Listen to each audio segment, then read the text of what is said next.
Hello and welcome to your astrological vibrations for Monday, September 22nd, 2025 by Gaia Blooming. I am Mimi, and our energy mantra for today is Hocus Pocus. I use my focus to align with my center. We have a shifty day. Congratulations, we made it through the eclipse corridor. Whew. I wish I could tell you that, okay, like rest, take it easy, the astra's gonna chill, but these next few days are anything but chill. We have two planets shifting today. We have Mars finishing up in Libra and moving into Scorpio, which has some intensity to it. We also have the Sun moving out of Virgo and moving into Libra, which means we're gonna have some big zero energy. And I think sometimes zero does require some rest. Sometimes it does require some downtime, especially at Mars at zero, which may be, I don't know, even a little saving grace in this energy. But things are going to get a little interesting. Now, let me just prepare you for them, and then we'll dig into these shifts that we have today. So some of what is going to ramp up in intensity is as we have the Sun move into an air sign, it is going to trine Pluto and Uranus, which are both hanging out at 1 degree. So this is going to be happening on Tuesday. And we had that last week when Mercury moved into Libra. So we're actually going to experience it today as well, a little bit. Today as I'm recording, so Sunday, when the moon moves into Libra. This energy is frenetic. It's mental. It can be super airhead when it's all this air energy, but also it's bringing those transformation, liberation, revolution, evolution energies with Pluto and Uranus in the mix. So we have that coming in. And then Mars, as Mars moves into Scorpio, which has some, like I said, intensity to it. Mars is a ruler of Scorpio. We are going to have Mars squaring Pluto. And that's not going to be till Wednesday, but still, we're probably going to be feeling the building of it. Not to mention, it's like an inconjunct with Uranus, and the moon's going to follow suit. So it's a lot. So today I prepare you for the allotness and remind you to find your center. That is going to be our Hocus Pocus focus of Sun in Libra, is finding equanimity, balance, equilibrium, center within ourselves. And part of this is recognizing that peace in the world begins with peace here. And if you are making decisions from an unpeaceful place, if you are trying to make peace out there at the expense of peace in here, you are not creating peace a lot of times. A lot of times you are actually contributing to the chaos. And many of us have done this throughout our lives because many of us have been taught to be people pleasers in a lot of ways. So here's where we're, working on these layers, working deeper on these layers. And the moon in Libra is like helping us. It's preparing us. In fact, the moon in Libra is connecting with Mercury in Libra today. And so you may get some ahas, you may get some understanding. The moon can reveal hidden things, and you might be like, oh my gosh, I never even realized that I was doing this thing. So watch for that coming up today. Now, our first shift will be Mars moving into Scorpio at 12:54 a.m. Pacific time. And this is going to go into like the first week of November. So we have a little time of Mars and Scorpio. Now, Mars and Scorpio can be deeply passionate and super powerful. But Mars can also be very reactive. Mars, I feel like Mars is either like very passionate in this way or very frustrated and reacted in this way. And being in the sign of Scorpio just enhances that Marsy reaction. Scorpio is such an interesting energy to me And I find it so fascinating that it has like these 3 layers of it. And I've talked about this before. It's always good to like repeat this because it's, I think, can bring so much understanding. So one layer of Scorpio is the scorpion, which feels like it needs to protect itself. So it just lashes out, you know, in order to protect, to fight, to maim. The next layer is eagle, which eagle isn't so much a lasher unless, like, again, like, okay, I need to protect my little eagle eggs. But in order to feed, in order to eat, it will come down and get its prey, right? And so we have another, you know, a bird of prey, a really interesting energy, a predator of some sorts. The third layer of Scorpio is the phoenix. Oh, yes, the universe likes the phoenix. Okay, well, there we go.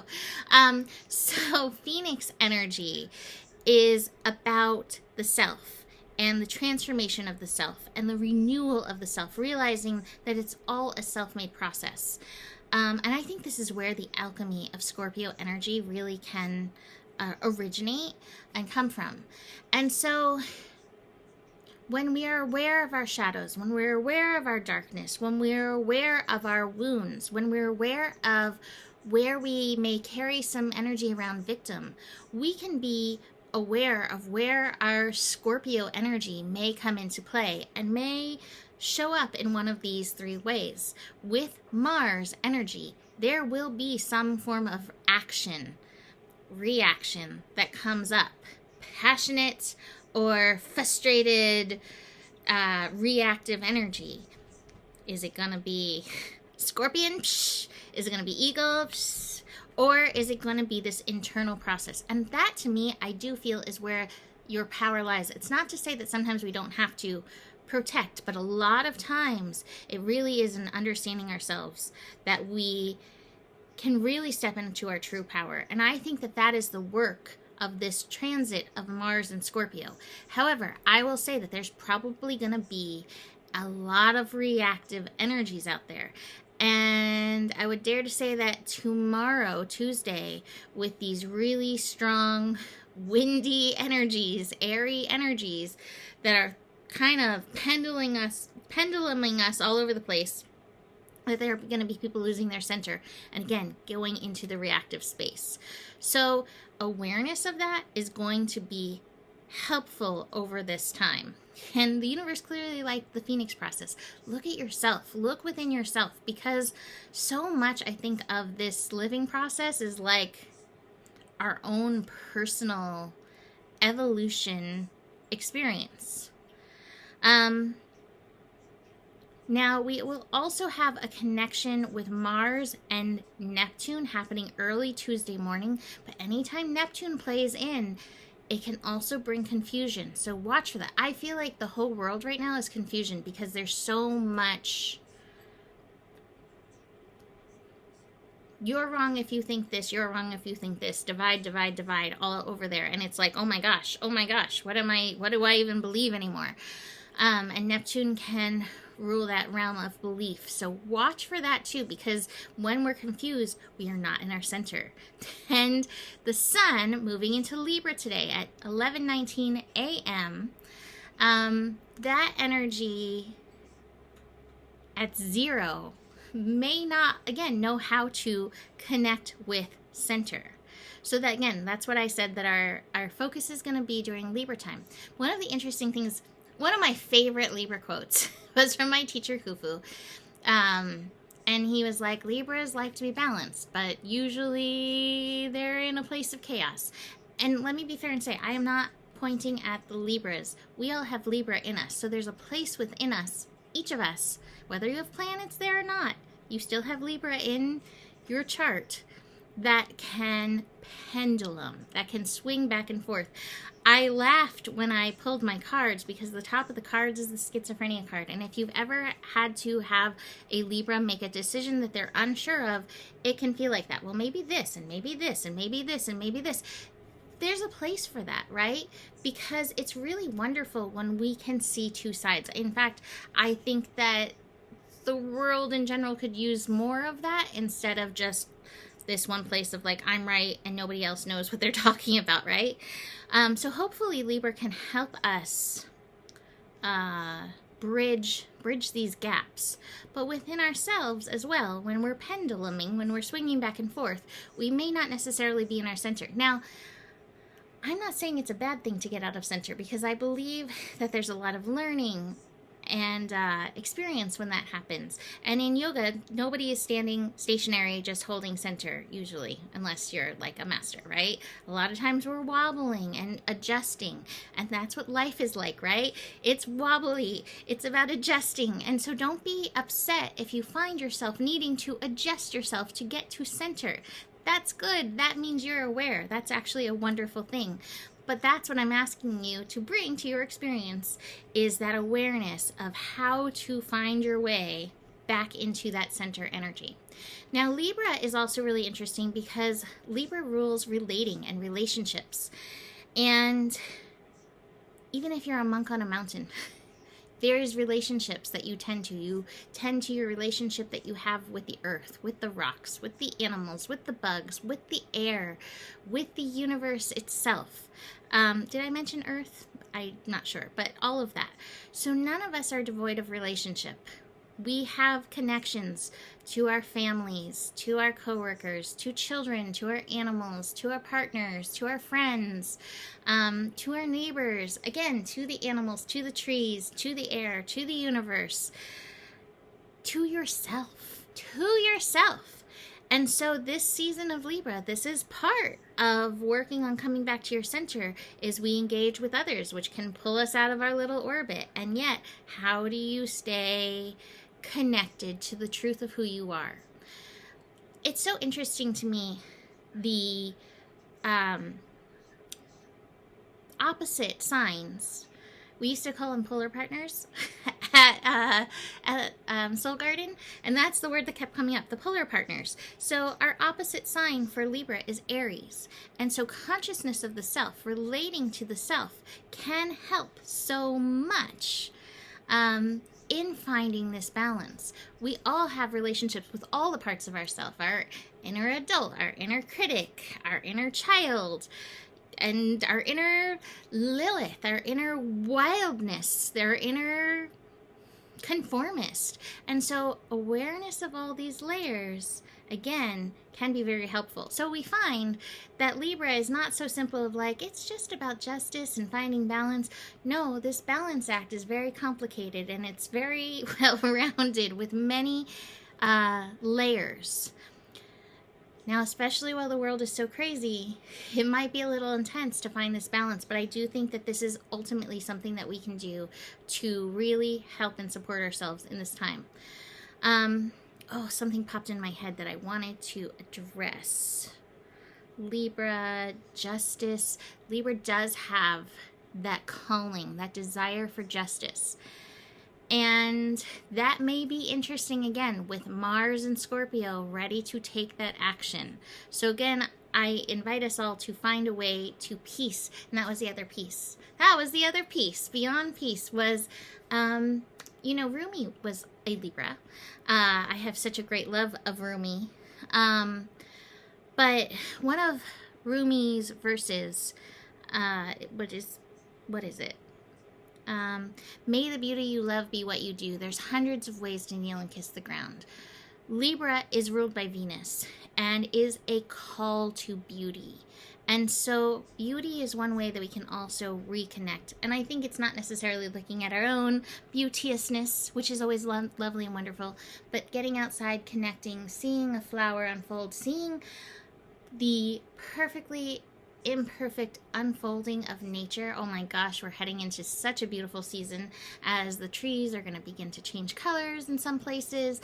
On the south side of Earth, things are going to start springing up. It's going to be spring. It's the equinox today. Hello, bringing in fall and spring. I meant to start with that, but all of these layers. But beauty is one way that we can always reconnect ourselves. And so that's something to connect with through this season to support as well. Speaking of beauty, we have the flowering card. This card to me is always a reminder to connect in to the universe, to the earth, to stay grounded. Like I said, these air energies, the mental energies, they're going to have us flying. Now, I love that we have the trust card because you can trust the process, but very much, very strong air energy, because it's not like it's just Mercury, which is strong enough, but like the sun really brings some oomph to this. So there's definitely some Pluto and Aquarius community work to be done, but as well, transformation. And again, change always begins in us. Be the change you wish to see, right? We've got a little indecision going on with the schizophrenia card. Card always reminds us, like, you don't have to choose one side or the other. Find the center. Find your heart and let yourself fall down into the fluffy clouds. It literally says that in the book. Finally, speaking of decisions, we have the guidance card. And the guidance card is a great reminder to listen to your higher guidance. We are always being guided. Pray, meditate, connect in however you do that, and know that you have support, and you can always reach out for support here. I also decided I kind of wanted to do the Rumi cards, but they're so long. So I decided to go for the Journey of Love for this Libra season. And this, I have to say, this deck is one of the ones I turn to when things are hard, really hard, because they remind me how to love myself through the hard. And the card I pulled is Let the Feminine Lead the Way, card 39. And it says, the feminine principle is in you. Whether man or woman is the way forward in your life now. She is the principle of feeling and surrender. She feels the intelligence of the divine guiding light in a way that the masculine principle cannot at this time. You may not see where you are going, therefore, but you can feel your way forward. Trust her. Let your mind go. Let your senses lead you, becoming more exquisite and communicative. Be led by your heart. Don't worry if you don't know all the details yet or how it's going to work out. She knows the way. Let her lead. This oracle brings confirmation to you that what you have been feeling or sensing, even without any logical physical evidence, is worth following up on. Trust your senses over appearances. Trust your intuition over intellect. You are letting feminine wisdom guide you, and she will steer you in the best direction. So I love that to help us move through these energies. And Venus right now in Virgo is very sensible. So there's that. You can book a reading. You can book a clearing. Reach out to me, mimiclark@gmail.com. And good luck honoring your center. Besides that, the better it gets, the better it gets. There's more than enough love in the world for you. You have the power, and may your guiding light be strong, and know that you can trust the process. And I was going to say, remember who you are. So I'm going to say that because that was bubbling up, and it's been a while. So remember who you are. Namaste.